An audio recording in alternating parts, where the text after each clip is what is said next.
Ekainaren 2an dakizuen bezala Alternatiben Herria izango da Iruñean.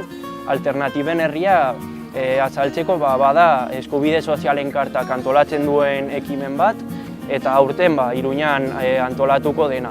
Pixka bat ekimen hau hasi zen kurtso hasieran asanblada ireki batean, eta bertan aurkeztu zen pixka bat nondik zetorren Alternatiben Herria, lehenik ere iparraldean egina zen, duela 2 urte Bilbon ere egin zen. Esatea, ekainaren 2an Iruñean aurkituko duguna izango direla Alde Zaharrean sailkatuta 5 auzo edo 5 multzo ezberdin. Bata bada auzoekonomia, eredu ekonomikoetaz hitz egiteko. Beste auzo bat izango da bizitza anitzak eta duinak. Beste bat Arragoa, euskara eta kulturak barne biltzen dituena. Beste auzo bat izango da lurra eta ekologismoaren ingurukoa. Horrekin batera izanen da Aurren Errepublika, aurrek ere izateko beren egitaragua, eta azkeneko auzoa ere bada burujabetzaren auzoa. Nik azpimarratuko nuke Alternatiben Herria ekimenaren garrantzia 2 aspektutan nagusiki.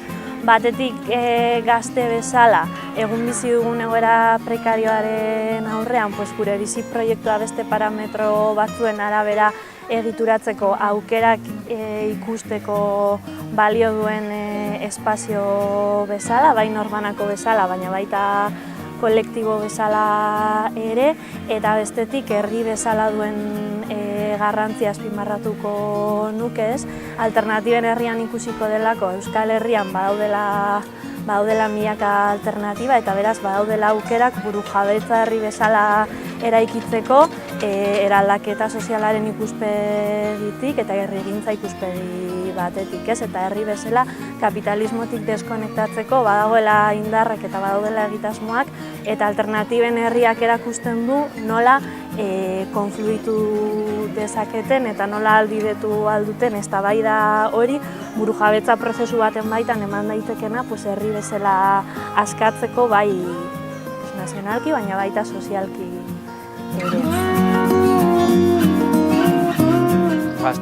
Gazteok ere parte hartuko dugu, eta horrekin batera gure egitarauan gure proiektuak aurkeztuko ditugu. Nik parte hartuko dut Alternatiben Herrian. Gu geu gara alternatiba filosofiari buruzko hitzaldi bat ematen.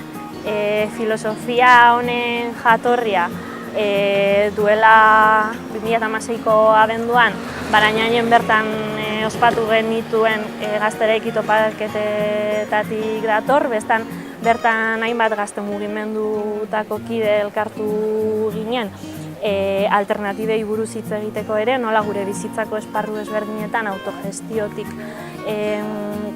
hainbat alternatiba planteatu ahal genituen klabe berdinetan, ez? Norbanako bezala gure bizitzen jabe izateko, baina kolektibo eta herri bezala ere bizitzeko modua herri honetan eraldatzeko.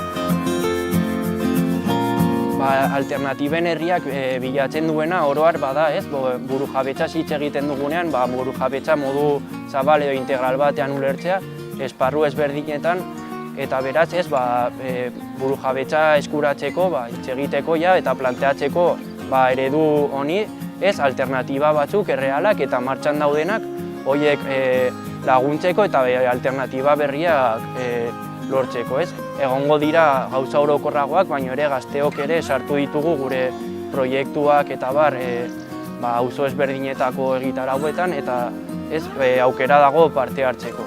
Horretaz, animatzea gazte guztiak egun honetan Iruñera etortzeko eta egingo diren gauzetan parte hartzeko ere.